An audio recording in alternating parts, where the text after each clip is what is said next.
तो कैसे हैं आप लोग। आप लोगों का स्वागत है सनराइज स्टडी वॉरियर्स में। तो देखिए आज जो है ना हम लोग अध्याय 4 कार्बन तथा इसके यौगिक का जो है रैपिड रिवीजन करेंगे। लेकिन पूरा नहीं, आज कुछ करेंगे, ठीक है, फिर कल कुछ करेंगे। मतलब एक दो पार्ट में करेंगे ताकि आप लोगों को भी आसान हो, ठीक है। तो देखिए सबसे पहला जो आपका ये है कार्बनिक रसायन। कार्बनिक रसायन के बारे में एक परिचय जान लेते हैं कि कार्बनिक रसायन में सबसे पहले हम लोग को पढ़ना है कार्बनिक यौगिक।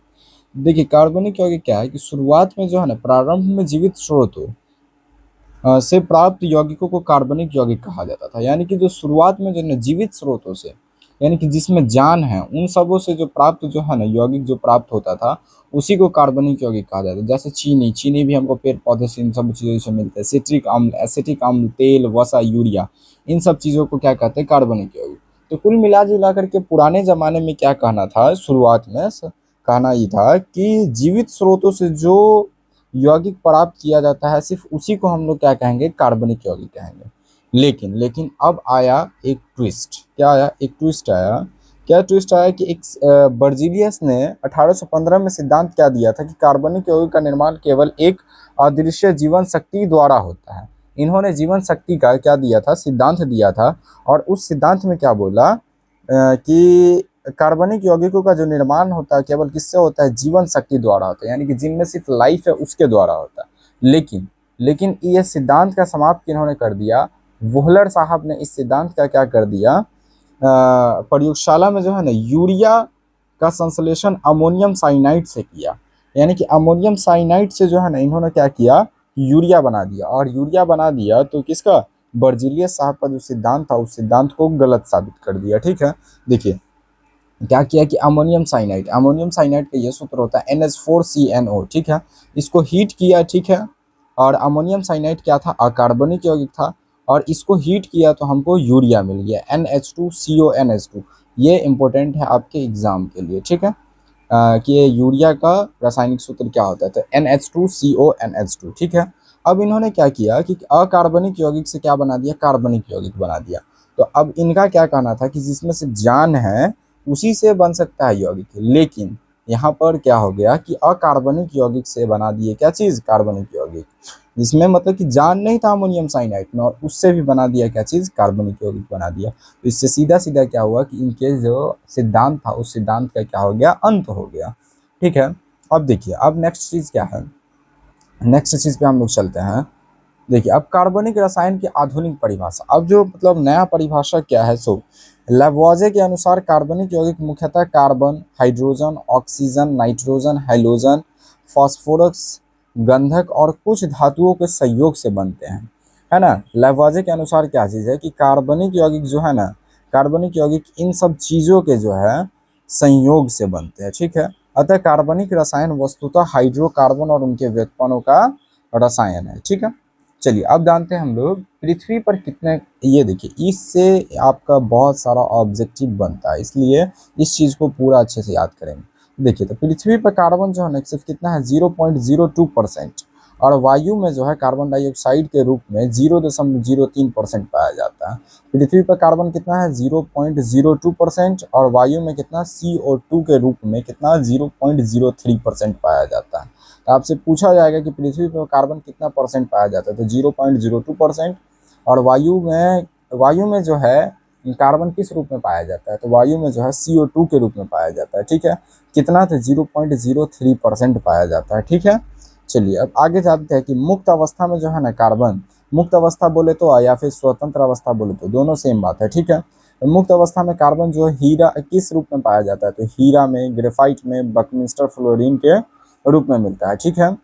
चलिए कार्बन डाइऑक्साइड, कार्बोनेट जिसको चूना पत्थर भी कहते हैं, प्राकृतिक गैस हो गया, जीवाश्म ईंधन हो गया, कोयला, पेट्रोलियम, ये सब चीज़ है। जीवाश्म ईंधन में कौन कौन आ जाएगा, कोयला आ जाएगा, पेट्रोलियम आ जाएगा, प्राकृतिक गैस आ जाएगा, ठीक है। तो ये सब जो है, ये सब क्या है,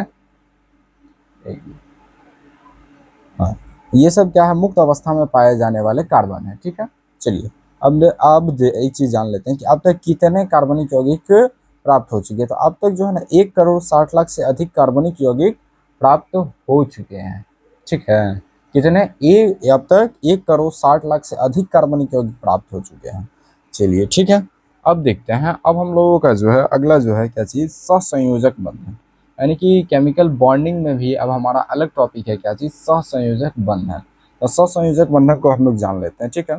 तो सहसंयोजक बंधन क्या होता है कि जब दो परमाणु अपनी बाह्यतम कक्षा के इलेक्ट्रॉनों को आपस में साझा करके संयोग करते हैं, तब उनके बीच निर्मित बंधन को हम लोग क्या कहते हैं, सहसंयोजक बंधन कहते हैं। देखिए, अब दो कोई सा परमाणु, एग्जाम्पल हम लोग ले लेते हैं हाइड्रोजन और हाइड्रोजन ले लेते हैं, हाइड्रोजन और हाइड्रोजन ले लेते हैं। अब देखिए, इसको क्या करना है कि अपना जो है ना क्या करना है कि इसको अस्थाई बनना है। क्या बनना है, अस्थाई बनना है।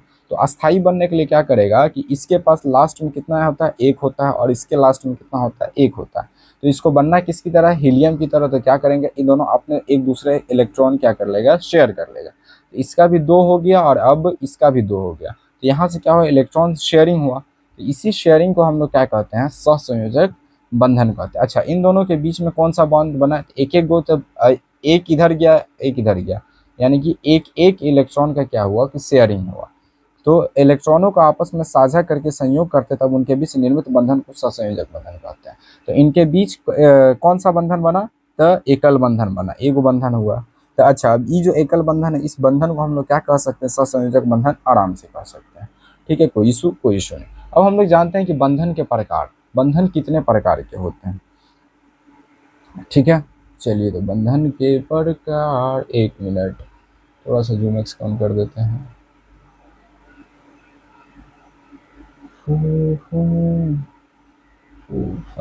ओके, चलिए, तो अब बंधन के प्रकार हम लोग देख लेते हैं, नेक्स्ट टॉपिक अपना। ठीक है, तो बंधन, बंधन देखिए, सबसे पहला कौन बंधन, तो एकल बंधन। ठीक है, एकल बंधन में कितने इलेक्ट्रॉन साझे होते हैं, एक इलेक्ट्रॉन साझा होता है। ठीक है, चलिए, ठीक है, उदाहरण H2 देख लीजिए, H2 हमने अभी समझाया, H2 यानी कि दो हाइड्रोजन, एक हाइड्रोजन ये, एक हाइड्रोजन ये, इन दोनों के बीच देखिए तो इसका, इसके सीधे सीधे ये समझिए कि इसका इलेक्ट्रॉनिक विन्यास कितना होता है। तो सीधी बात है, कितना होगा, एक होगा। क्यों, क्योंकि इसका परमाणु संख्या कितना होता है, एक होता है।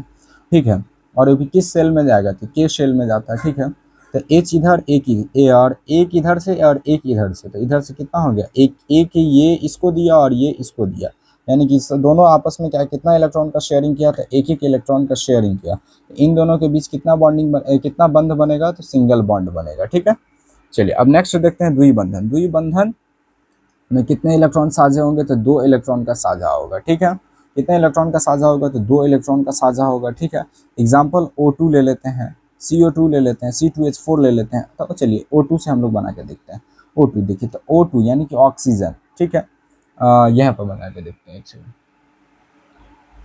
ये यहाँ पे बना के देखते हैं। ठीक है, O2, O2 का सबसे पहले ऑक्सीजन का परमाणु संख्या हम लोग जान लेते हैं। ऑक्सीजन का परमाणु संख्या कितना होता है, तो 8 होता है।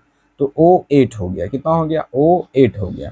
ठीक है, अब इसके लास्ट में परमाणु संख्या कितना होगा, इसका अगर हम इलेक्ट्रॉनिक विन्यास करते हैं, इलेक्ट्रॉनिक विन्यास अगर हम कर देंगे तो कितना हो जाएगा, 2 हो जाएगा और 6 हो जाएगा, है ना।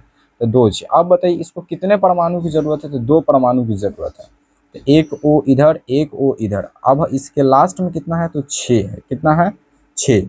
तो 6 हम लोग कर लेते हैं। देखिए, 1 2 3 4 5 6, 1 2 3 4 5 6।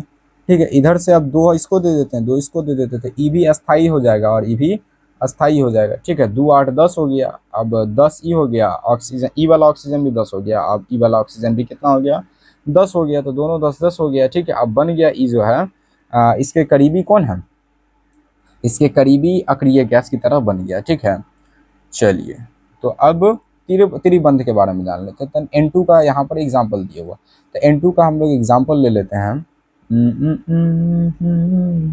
N2 का एग्जाम्पल हम लोग यहाँ पे करते हैं। चलिए, ओके, N2। ठीक है, यानी कि नाइट्रोजन, नाइट्रोजन का परमाणु संख्या कितना होता है, तो हम लोग, आप भी जानते हैं, हम भी जानते हैं, नाइट्रोजन का कितना होता है, 7। यानी कि इसके लास्ट में इलेक्ट्रॉन कितना होगा, 2,5। अब इसको कितने इलेक्ट्रॉन की जरूरत है, तो 3, और अगर इलेक्ट्रॉन अगर जरूरत मतलब इसको मिल जाएगा तो क्या हो जाएगा, ये अपना अष्टक पूरा कर लेगा, है ना। ये अष्टक पूरा करेगा तो 2 8 10 हो जाएगा, और 10 करीब इसके अक्रिय, इसके करीब अक्रिय गैस कौन है, 10 वाला है। ठीक है, तो वो हो जाएगा। चलिए,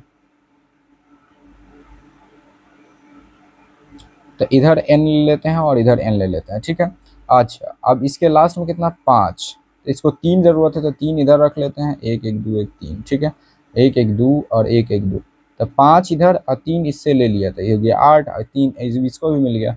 इन दोनों के बीच कितना कितना बॉन्ड बना, तो 3 ट्रिपल बॉन्ड बना, ठीक है। इसके अच्छा ऑक्सीजन ऑक्सीजन के बीच कितना, 2 इधर दिया था 2 इधर दिया था, इन दोनों के बीच कितना बॉन्ड बना था, तो 2 बॉन्ड बना था, है ना।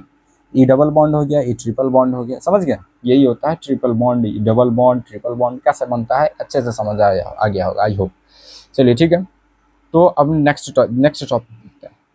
अच्छा नहीं, ये बंधन के प्रकार आप लोग आई होप कि अच्छे से समझ गए होंगे, ठीक है। मतलब इतना अगर आप अच्छे से समझ गए हैं तो फिर अब नेक्स्ट डे आप रेडी रहिएगा हमारे साथ, ठीक है। नेक्स्ट डे हम लोग पढ़ते हैं फिर से अगला जो है हमारा, ठीक है। तो फिलहाल के लिए बाय। अगर